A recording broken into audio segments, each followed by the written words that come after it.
A reading from the letter of St. Paul to the Colossians. Brothers and sisters, you were once alienated and hostile in mind because of evil deeds.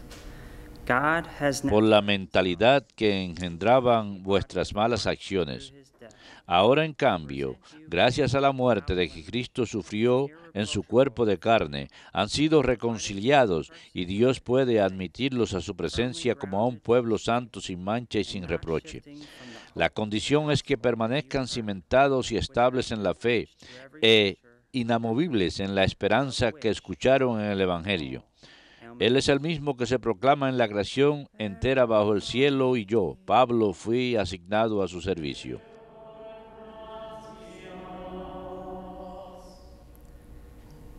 God himself is my Vengan, que Dios es mi auxilio. Vengan, que Dios es mi auxilio. Oh Dios, sálvame por tu nombre. Sal de mí con tu poder. Oh Dios, escucha mi súplica, atiende a mis palabras. Ven, que Dios es mi auxilio.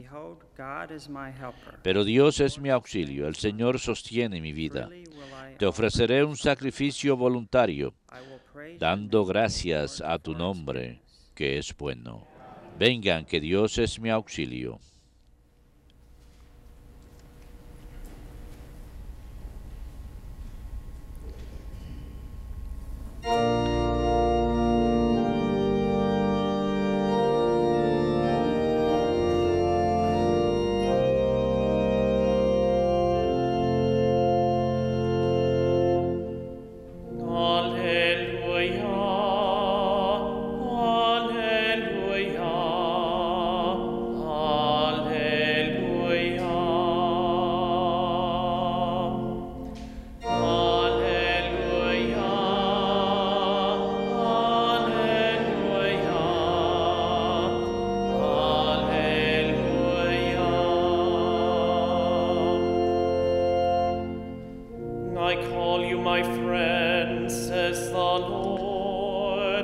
Te llamo amigo mío porque yo he hecho conocer lo que tú me has mandado decir por mediante tu Hijo.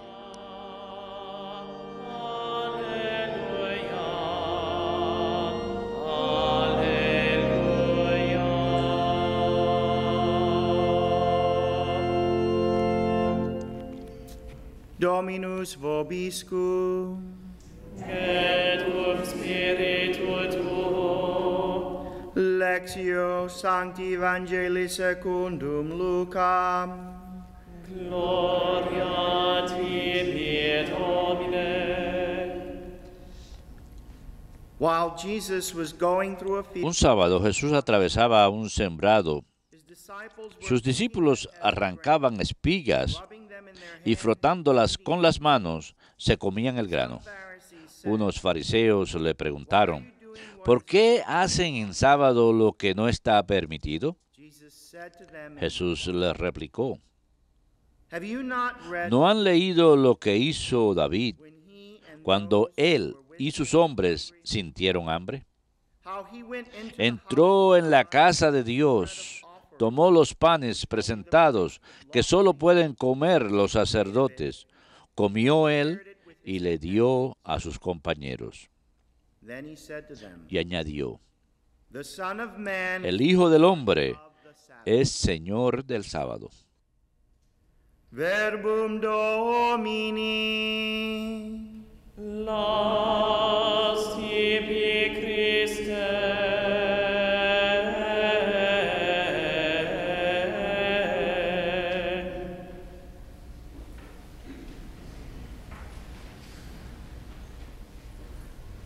Pope Gregory, known as the Great, El Papa Gregorio, conocido como primero, nació en el año 540, acabó su papado en el año 604 después de morir, tras servir por más de 14 años. Gregorio, a él se le conoce por el tamaño del gobierno y por la atención pastoral de la Iglesia, que fue algo sin paralelo antes de él. Muchos historiadores le llaman el padre del papado medieval. Hay una demarcación evidente del papado de Gregorio en lo adelante, porque la Iglesia comienza, a consecuencia de la administración de Gregorio, a reconocer el papel que desempeña el papado en el gobierno de la Iglesia. Gregorio y su habilidad, esto nunca sería atribuido al aprendizaje ni a ningún don humano. En realidad, era un administrador muy grande, era abogado, y le dio a él el derecho de ser gobernador de la ciudad de Roma, y al principio entonces de su carrera, más bien un político, él renunció a ello. En su corazón sintió el ardor de entrar en la vida religiosa y se convirtió en benedicto por la profesión de la espiritualidad. Fundó 7 ministerios, inclusive el suyo, en su propio hogar, en su propia casa, en su propia ciudad, y viviendo la espiritualidad benedicta, siguió conformándolo en su propio don, en su propio orden. Fue diácono y después, como uno de los 7 diáconos de Roma, pasó a formar parte del grupo del Padre. Cuando Pelagio, el Papa, murió, comenzaba a morir, lo eligieron entonces a él Papa. Gregorio atribuyó todos sus dones, inclusive aquellos de la enseñanza y de la prédica, todo papel de la administración por la totalidad de la Iglesia Universal, al Señor Jesús y su Espíritu. Él pensaba que si él se entregaba a su guía, que él sería capaz de suceder en todo aquello que la Iglesia estaba pidiendo de él, en todas esas cargas que él tuvo que tomar y en la nueva administración que él quería establecer, en la liturgia, acerca de la cual él se sentía muy apegado y que sentía que tenía que hacerse. Es Gregorio el que envió, incluso hasta nuestra época, su gran pontífica, que se usa inclusive hoy día para prácticas litúrgicas. Es el fundamento de la liturgia latina de la Iglesia. ¿Cómo es que Gregorio lo hizo? Bueno, creo que Pablo nos da a entender. Dijo Pablo esa mañana, una vez tú fuiste enajenado y hostil a consecuencia de maldades. El corazón de Gregorio tuvo que ser purificado de todo lo malvado, de todo lo que no era de Dios, y entonces únicamente que podemos convertirnos en instrumentos del Señor. Tenemos que comprender esto muy sencillo, este principio muy elemental para nuestro propio periplo, para que nosotros podamos caminar hacia adelante en este altar y recibir la sangre y cuerpo de Cristo. Tenemos que estar dispuestos de mente y de corazón. Tenemos que estar reconciliados, como dijo San Pablo, con Dios. Para eso que suceda, tiene que haber autorreconocimiento, un reconocimiento y comprensión. Incluso si esa comprensión es el decir, no sé, Señor, si yo estoy corrupto, si estoy sufriendo del mal, pero si así fuera, y es interesante que como antes de la misa, en esta capilla, los hermanos siempre hacen que el pueblo, cuando tenemos que acercarnos a la comunión, hay que tener la mente pura y confesar conscientemente todo pecado mortal que uno tenga. Lo sagrado de lo que hacemos aquí es algo que depende de nuestra conciencia, de modo que nosotros podemos alzar nuestro corazón, bendecir nuestra propia vida y la de la totalidad de la humanidad. Nuestra adoración es más perfecta cuando nuestro corazón ha sido purificada, nuestra oración es más poderosa y tiene más impacto cuando nuestra mente está purificada. Santiago nos lo da esto en sus cartas. La oración de un hombre justo es más poderosa. Fue Gregorio el que comprendió esto en su propia vida a principios e incluso vivió eso de apertura a la reconciliación de Dios, de una necesidad de ser santos para que Él pudiera administrar, sea Roma o sea los monasterios benedictos que Él ya ayudó a fundar, su propia vida, y a la larga, como vicario de Cristo y siervo de los siervos del Señor, al Papa, como lo conocemos hoy día. Él es grande, magno, porque lo hizo esto. Permitió que Dios le hiciera santo cada día de su vida, todo momento, haya sido detrás del púlpito o de un escritorio, o de si él visitaba a la gente en la parroquia o confrontaba a los lombardos. No importa lo que le hiciera, el Papa Gregorio fue asegurado y estaba poseído de sí mismo porque Cristo lo estaba reconociendo a diario hacia sí mismo. Esa es nuestra postura. Venimos aquí a celebrar esta sacristía, esta Eucaristía esta mañana. Tenemos que tener un postulado, no es solamente lo que ustedes están ahí. No es la postura física, pese a que dice algo de su corazón y lo puede hacer, pero quiero decir la postura de su corazón y de su mente. ¿Cuál es su postura en toda liturgia en que usted participa? ¿Con cuánta consistencia usted lo hace? Es que su corazón está abierto a Dios para reconciliarse con Él. Cuando comenzamos esta liturgia, pedimos en un momento de silencio que reconozcamos esto para llegar puros a este lugar, para poder ofrecernos en todo lo que estamos trayendo a la Eucaristía de manera pura, para que podamos recibir a Dios en respuesta a nuestra oración para poder ser guiados por Él.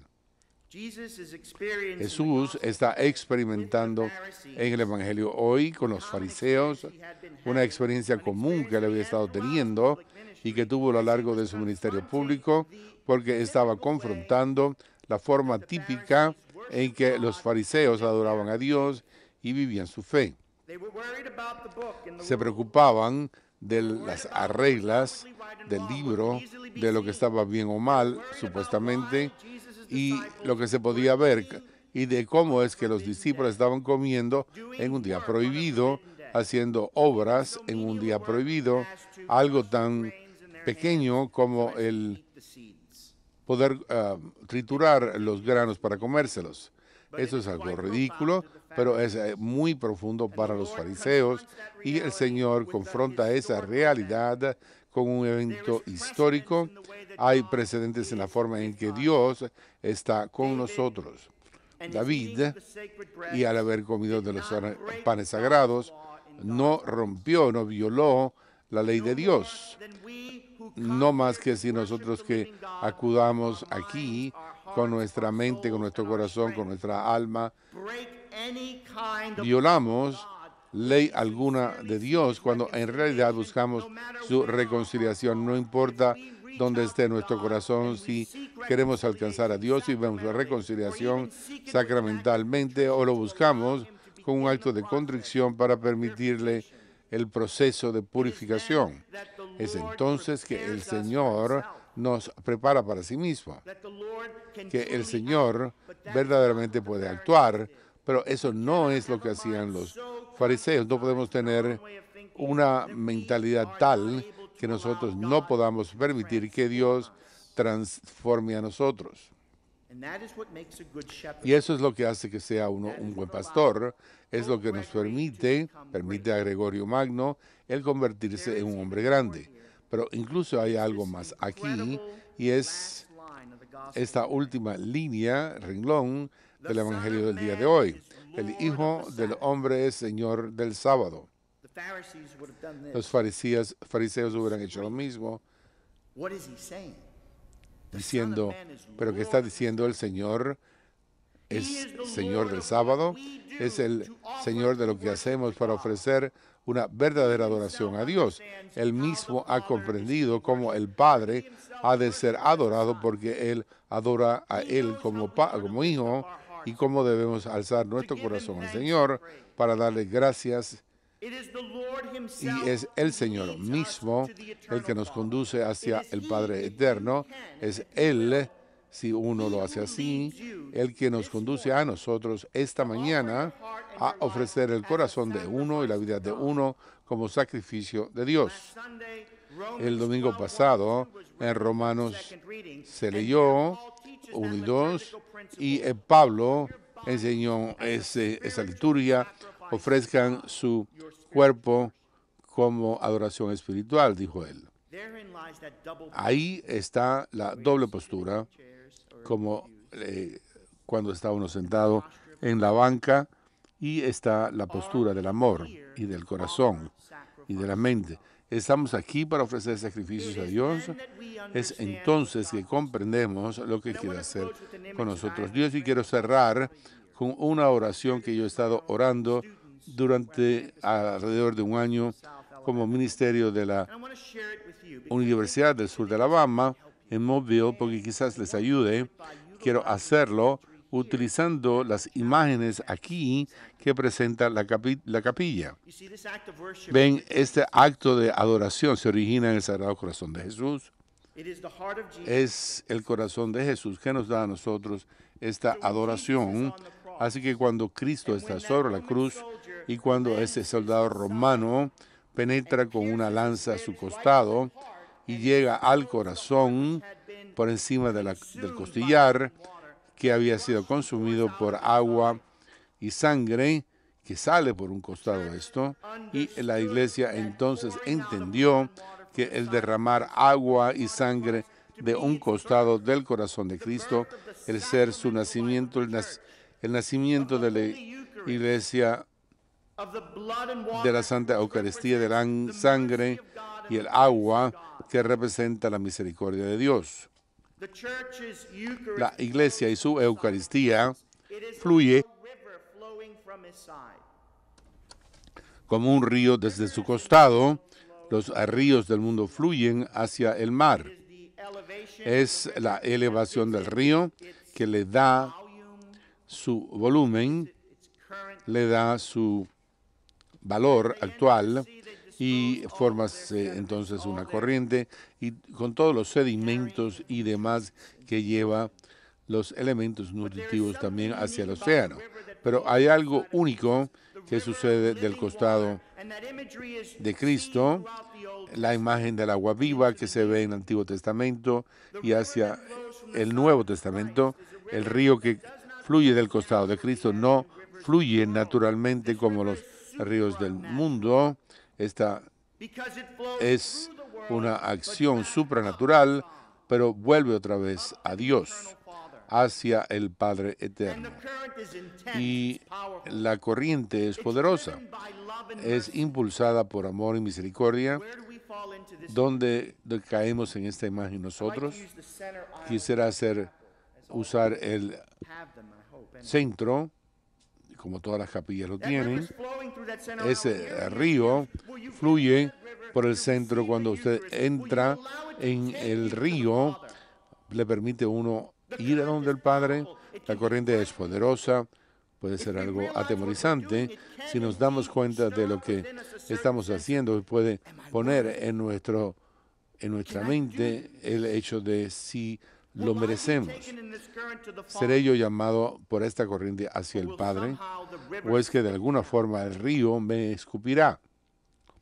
Y es entonces que tomamos esa posición de fe, una decisión que nosotros tomamos, que Pablo vuelve a reiterar: fuiste una vez enajenado a consecuencia de la maldad, pero Dios ahora te ha reconciliado en la carne del cuerpo de Cristo por su muerte, para presentarte santo y sin mancha, siempre y que perseveres en la fe firmemente arraigado y que no cambies de lugar de la esperanza del Evangelio que ha sido predicado a toda criatura en el cielo y en la tierra.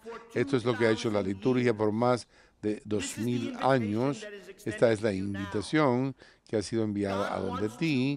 Dios quiere purificarte, Él quiere presentarte al Padre sin mácula, y es este río que hará esa purificación, porque es la sangre del Señor con la que tenemos que hacer contacto, la verdadera sangre de Cristo. ¿Es que estás listo?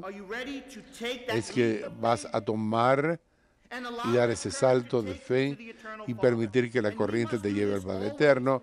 Y tenemos que hacerlo siempre en nuestra vida, consistentemente, con pasión, con fuerza y con esperanza, con convicción y con autoconciencia. No podemos pasar por esta vida con los ojos cerrados, esperando ser entretenido en todo momento y lo que se nos ocurre a nosotros. Tenemos que estar fijos en lo que es bueno y santo, y eso no quiere decir que caminemos por esta vida como autómatas, temerosos de todo.